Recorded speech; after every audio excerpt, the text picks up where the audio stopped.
Sweating sickness first reared its ugly head in England in summer 1485, and there were 4 further outbreaks in 1508, 1517, 1528 and 1551, before it completely disappeared in England, never to be seen in the country again.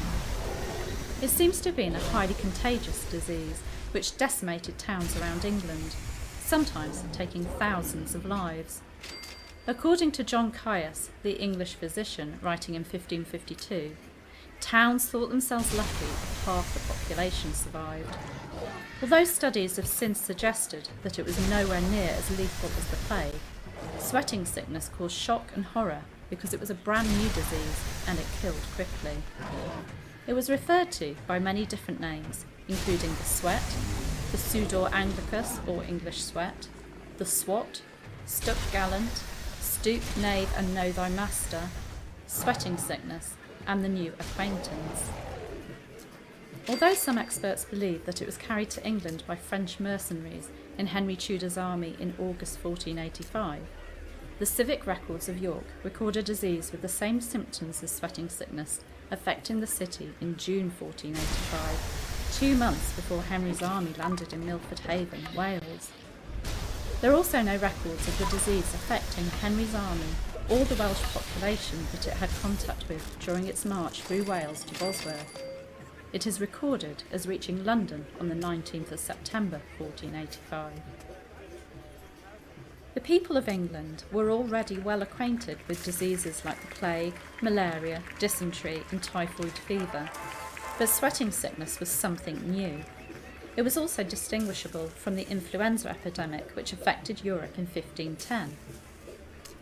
Thomas Forestier, a French physician living in London, wrote a treatise on the disease, and in it he described its main symptoms. These included a great sweating and stinking, redness of the face and body, a continual thirst, fever, headache, and breathlessness. John Caius added, pain in the back, shoulder and extremities accompanied by a flushing or redness, grief in the liver and stomach, i.e. abdominal pain, headache and madness, passion of the heart or cardiac palpitations, and a marvellous heaviness and a desire to sleep. Chronicler John Harding recorded people throwing off their bedclothes and running through the streets of London seeking relief from the fever. What was so shocking about sweating sickness was the speed it could kill people.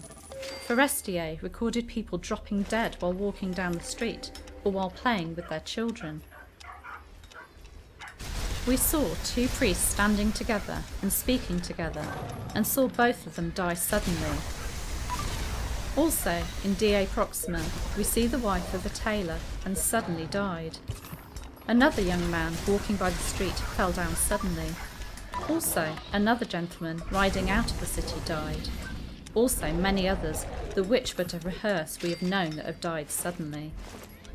But that immediately killed some in opening their windows, some in playing with their children in their street doors, some in 1 hour, many in 2 it destroyed, and at the longest, to thee that merrily dined, it gave a sorrowful supper. As it found them, so it took them, some in sleep, some in wake, some in mirth, some in care, some fasting and some full, some busy and some idle. Chronicler Edward Hall wrote of it killing some people within 2 to 3 hours. This malady was so cruel that it killed some within 3 hours, some within 2 hours, some merry at dinner and dead at supper. During the 1517 epidemic, the Venetian ambassador recorded the disease being fatal in 24 hours at the furthest, but many people being carried off in 4 or 5 hours. It appears that if people survived the first 24 hours, then they would make a full recovery. While diseases like the plague preyed on the poor, records show that sweating sickness mainly affected the upper classes, particularly rich young men. Young children and the elderly tended to be spared. It hit mainly rural areas, but London and the student communities of Oxford and Cambridge and the monastic communities were badly affected. Its name, the English sweat, came from the fact that it initially only affected England and the English population of Calais. It did not spread into Ireland, Scotland or Wales, and when foreigners residing in England were affected, they got it mildly and recovered. All 5 epidemics hit England in the summer or early autumn, with the peak usually being in August and then the disease dying out in September. There is controversy over where and when the first epidemic of sweating sickness started, but a citizen of London reported that it had hit the capital by the 27th of September 1485, and that it went on to kill Thomas Hill, the Lord Mayor, and then his replacement, Sir William Stoker, as well as a number of aldermen and many worshipful commoners. According to the Croyland Chronicle, Lambert Fosdyke, Abbot of Croyland, died of the disease on the 14th of October. Thomas Forestier recorded that 15,000 people died in London alone, but it has been pointed out that this must be an exaggeration because that would be a third of the city's population at that time. The next recorded outbreak of sweating sickness was 23 years later, in 1508, although some suggest that it may have caused the death of Prince Arthur in 1502, and there was also an outbreak of an unknown disease in Chester in 1507, which killed 91 people in 3 days, only 4 of whom were women. Thomas More wrote to Cardinal Wolsey in 1508 to draw his attention to the severe depredations of the sweating sickness among the young gentlemen of Oxford and Cambridge, and there are records of the disease killing members of the household of the Lord Treasurer in the July, public prayers being said at St. Paul's in August, and the King's servants being struck down by the disease. The Lord Chamberlain and Lord Privy Seal both survived it, but the young Lord Greystoke and Dr. Simeon, Dean of the Chapel Royal, died. Chronicler Edward Hall recorded the third outbreak of sweating sickness in 1517. He said, "Suddenly there came a plague of sickness called the sweating sickness that turned all his purpose. This malady was so cruel that it killed some within 3 hours, some within 2 hours, some merry at dinner and dead at supper. Many died in the King's court, the Lord Clinton, the Lord Grey of Wilton, and many knights, gentlemen, and officers. For this plague Michaelmas term was adjourned." The Venetian ambassador wrote on the 6th of August 1517 that many of the King's household are sick, and Amonio, his Latin secretary, died. Few strangers are dead, but an immense number of natives. The Venetian ambassador and his son both came down with it, but pulled through. Cardinal Wolsey also suffered from an attack and subsequent relapses, but he was able to fight off the illness. 15 of his household weren't so lucky. It was also reported that members of the royal court, including the Queen's steward, Mr. Morgan, and Matthew Jones of the King's Wardrobe, perished.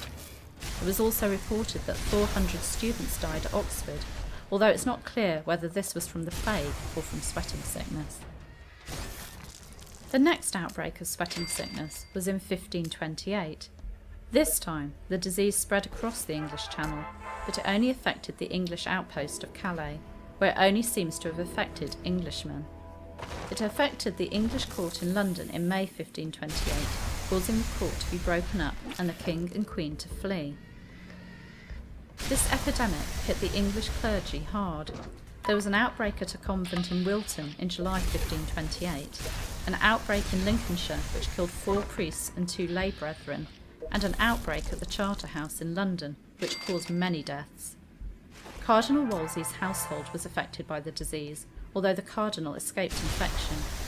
And we know from the reports of the French ambassador, Du Bellay, that by the 18th of June, some 2,000 people in London alone were afflicted, and that this had risen to 40,000 by the 30th of June, although only 2,000 died. Du Bellay also wrote that 18 of the Archbishop of Canterbury's domestic staff died of the disease. In the July, the Bishop of London reported that 13 of his servants had gone down with the sickness on the same day. Henry VIII managed to avoid the disease, and his sweetheart Anne Boleyn survived it.